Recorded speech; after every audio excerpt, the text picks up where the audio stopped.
어느 날 천문학자들이 태양을 관측하다가 온몸에 털이 쭈뼛 써는 끔찍한 현상을 발견합니다. 태양에서부터 금성까지 우주 공간을 가로지르는 기괴한 붉은 선이 생겨났고 태양의 빛이 기하급수적으로 어두워지고 있었죠. 단순한 우주 현상이 아니었습니다. 태양이, 아니 우리 태양계 전체가 눈에 보이지 않는 무언가에게 감염되어 산채로 파먹히고 있었던 겁니다. 이대로라면 지구는 꽁꽁 얼어붙은 영하 80도의 지옥이 되고 인류는 완전히 멸종합니다. 전 세계 SF 팬들을 열광시킨 영화 프로젝트 헤일 메리의 충격적인 도입부입니다. 그런데 여러분, 이 끔찍한 우주급 재난이 단순한 영화적 상상이 아니라 현실 천문학계가 가장 두려워하고 있는 100% 가능한 과학적 팩트라면 믿으시겠습니까? 인간의 몸에 바이러스가 퍼지듯 우주 공간을 떠돌며 별의 에너지를 갉아먹고 기생하는 생물들. 오늘 우리는 지구 생명체의 한계에만 틀어박혀버린 인간의 알량한 상식을 완전히 박살내보도록 하겠습니다. 별을 먹는 생명체, 그저 영화 속 픽션이라고 생각하셨나요? 아닙니다. 우주 전염병의 징후는 이미 현실에서도 관측된 적이 있습니다. 2015년 전 세계 천문학계를 단체로 패닉에 빠뜨린 100조짜리 KIC 846285이 일명 태비의 별 사건입니다. 우주에서 목성만한 거대한 행성이 별 앞을 지나가며 별이 발산하는 빛을 가려도 우리가 관측하는 별빛은 기껏해야 1% 정도 어두워집니다. 그런데 어느 날 이 태비의 별을 관측하던 과학자들은 경악을 금치 못하는데요. 이 별의 별빛이 무려 22%나 증발해버리는 기현상을 보인 겁니다. 이건 자연적으로는 절대 불가능한 수치였습니다. 이 현상을 도무지 설명할 수 없던 과학계는 이건 외계인의 짓이다. 외계인들이 별의 에너지를 통째로 뽑아 쓰려고 항성 주변에 초거대 건축물, 일명 다이슨 스피어를 짓고 있는 거다 라는 믿기 힘든 주장까지 쏟아냈습니다. 이때 전 세계 언론에 도배되고 난리가 났었죠. 물론 지금의 과학계는 이 현상을 별의 빛이 짙은 우주먼지 구름에 가려서 그런 것이라고 추정하고 있습니다만 실제 인간이 관측한 이 현상을 두고 우주 생물학자들은 훨씬 더 끔찍하고 통제 불가능한 한 가지 가설을 떠올립니다. 만약 별의 빛을 집어삼킨 저 거대한 그림자가 우주먼지 구름 때문이 아니라 우주 공간에서 증식하며 별을 파먹는 눈에 보이지 않는 미생물 군집이라면 어떻게 되는 거지? 하지만 이 가설은 현재의 인간이 설명하기에 어려운 의문을 품고 있습니다. 태비의 별이 우주에서 저렇게 빛나려면 내부에서 반드시 핵융합이 일어나야 합니다. 그만큼 뜨거워야 한다는 거죠. 당장 우리 태양만 해도 표면 온도가 기본 5500도를 훌쩍 넘습니다. 강철조차 순식간에 증발해버리는 이 지옥불 근처에서 생명체가 별을 파먹고 산다고? 이 잿더미 속에서 생존할 수 있는 생명체가 있을 수 있을까? 지구에서 살고 있는 인간의 상식으로는 당연히 불가능한 가설입니다. 생명체는커녕 물 분자조차 존재할 수 없는 온도니까요. 하지만 우주 생물학자들의 시선은 완전히 다릅니다. 이들은 이 끔찍한 생명체를 극한 생물이라는 과학적 근거로 설명합니다. 당장 우리 지구만 봐도 인간의 상식을 비웃는 미친 생존력을 가진 놈들이 널려 있습니다.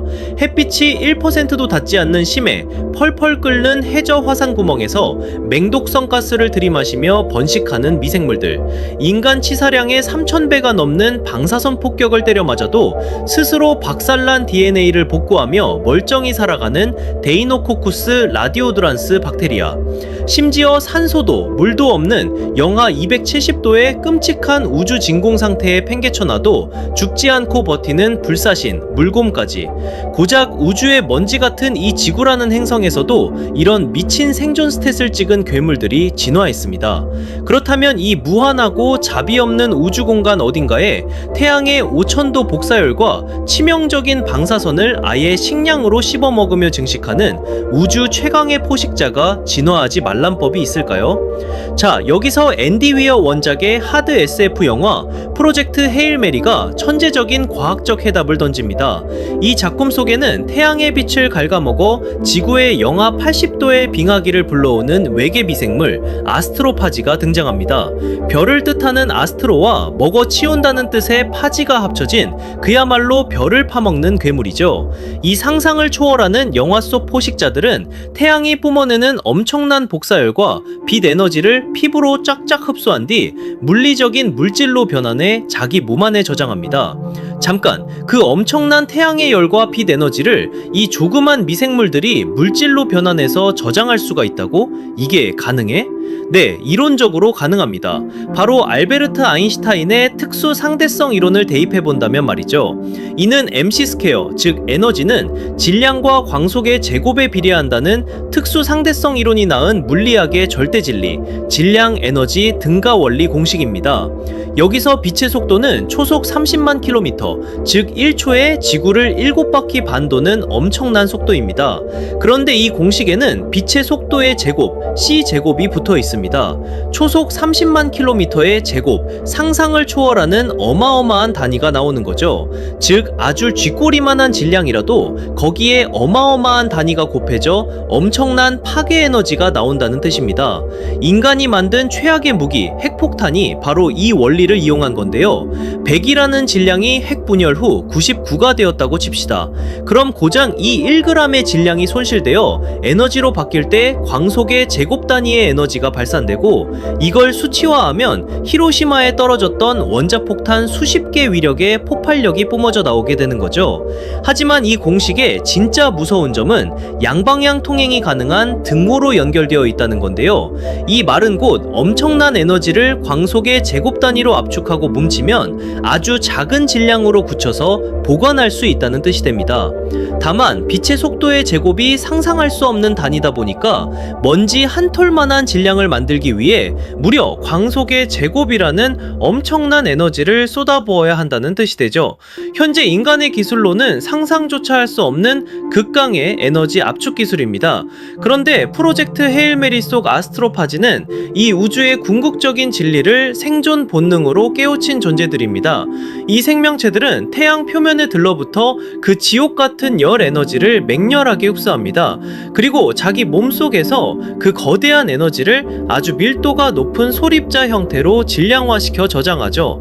상상해 보십시오. 이 끔찍한 포식자들이 곰팡이가 식빵을 덮치듯 기하급수적으로 분열하며 태양 표면을 새까맣게 뒤덮는다면, 태양이 아무리 뜨거운 열과 빛을 뿜어내도 그 엄청난 에너지는 고작 이 아스트로파지들의 든든한 한 끼 식사 정도밖에 안 되는 겁니다. 단 1g의 질량에 핵폭탄 수십 개의 에너지를 저장할 수 있는 놈들이 태양 전체를 뒤덮는 거죠. 결국 태양은 모든 에너지를 급속도로 잃게 되고, 빛을 잃은 지구는 태양계 역사상 유례없는 끔찍한 빙하기를 맞고 인류는 흔적도 없이 멸종하게 되겠죠. 앤디 위어가 만들어낸 이 아스트로파지라는 존재는 단순히 상상 속 괴물이 아닌 현대 입자물리학과 아인슈타인의 상대성 이론을 베이스로 가장 완벽하게 직조해낸 현실적인 존재인 겁니다. 자, 여기서 끝이 아닙니다. 이 끔찍한 생명체들이 우리 태양을 전부 파먹고 나면 어떻게 될까요? 태양이 죽었으니 당연히 다음 먹잇감, 즉 다른 별을 향해 옮겨가야겠죠. 하지만 우주는 상상을 초월할 정도로 넓습니다. 태양계에서 가장 가까운 이웃별조차 무려 4광년, 즉 빛의 속도로 4년을 꼬박 날아가야 닿을 수 있는 아득한 거리에 있습니다. 이 작은 미생물 군집이 이 아득한 우주에서 어떻게 살아남을 수 있겠습니까? 어떻게 이 거대한 우주의 심연을 건널 수 있을까요? 그래서 일부 과학자들은 이러한 미생물이 존재할 수 없다고 말합니다. 그런데 현대 천문학과 생물학의 경계에는 판스페르미아, 우리말로 범종설이라는 아주 유명한 가설이 존재합니다. 우주 공간의 생명체의 씨앗, 즉 미생물 포자가 혜성이나 우주먼지를 타고 온 우주로 퍼져나갔다는 가설이죠.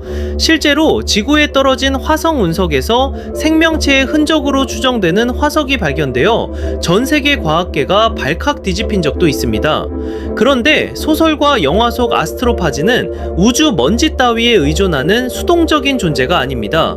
이 우주 전염병 포자들은 상대성 이론 원리로 자기 몸속에 꽉꽉 채워두었던 그 막대한 에너지를 극한의 추진력으로 사용합니다. 비축해둔 질량을 다시 빛 에너지로 폭발시키며 칠흑 같은 우주 공간을 뚫고 날아가는 겁니다. 스스로 스스로 아주 작은 광자 로켓이 되어 다음 항성을 향해 빛의 속도에 가깝게 질주할 수 있는 것이죠. 상상해 보십시오. 우주의 텅 빈 진공 공간은 사실 비어 있는 게 아니었다. 눈에 보이지 않는 미세한 생명체 포자들이 빛의 속도로 별과 별 사이를 옮겨 다니며 건강한 항성들을 하나씩 감염시키고 까맣게 죽이고 있다.